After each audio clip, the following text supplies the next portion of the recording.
Bonjour, soyez les bienvenus dans cette vidéo qui va vous présenter le processus d'inscription à l'application Gestasos. Pour cela, vous vous rendez sur le site gestasos.fr et vous cliquez sur le menu Inscription.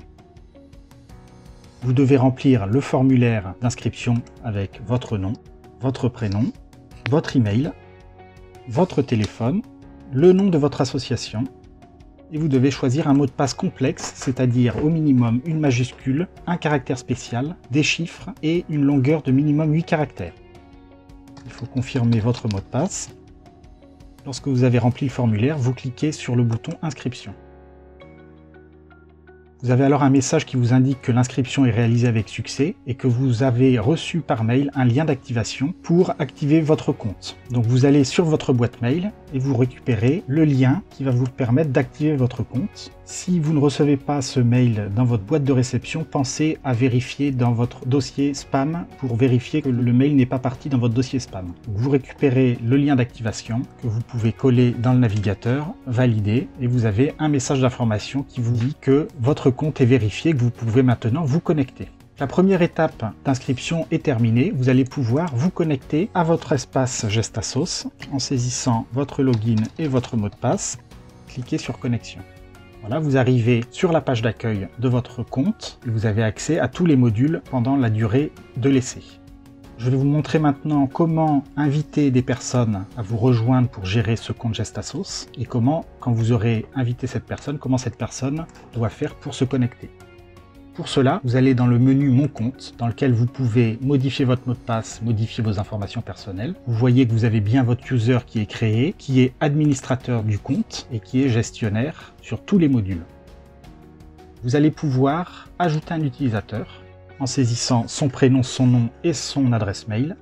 Donc je vais l'appeler collaborateur pour la démo et son courriel sera collabdemo@gestasos.fr. Vous pouvez ensuite choisir les droits qu'aura cet utilisateur. Donc il peut être non habilité sur les modules, visiteur, c'est-à-dire qu'il n'aura accès qu'en lecture aux données de chaque module, ou gestionnaire. Dans ce cas-là, il aura accès en lecture et en écriture à toutes les données de chaque module. Vous pouvez aussi définir s'il est administrateur du compte ou pas. Donc vous pouvez être plusieurs à administrer le compte. Pour notre démonstration, nous allons le mettre en gestionnaire sur tous les modules et il ne sera pas administrateur du compte. Donc vous enregistrez. Là, vous remarquez que l'utilisateur a bien été créé avec succès. Vous pouvez donc informer la personne qui s'appelle Demo Collab qu'elle a un compte et qu'elle va pouvoir se connecter. Nous allons simuler sa première connexion et son inscription pour activer son compte. Donc je me déconnecte avec mon compte d'administrateur et je vais directement en connexion. Vous avez ici un lien Première connexion, cliquez ici.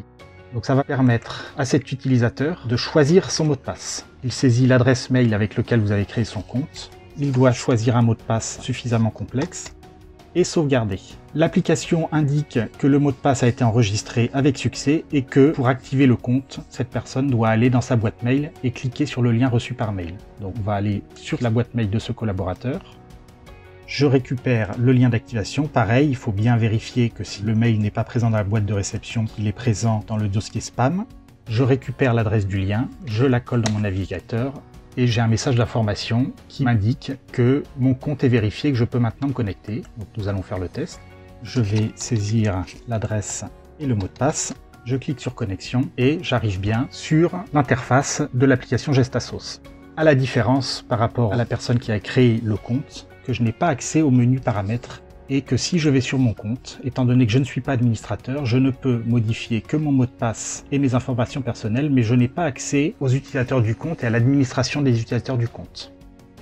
J'en ai terminé avec cette vidéo. Je vous invite à nous retrouver sur notre page YouTube pour les présentations des autres modules. Merci de votre écoute et à bientôt.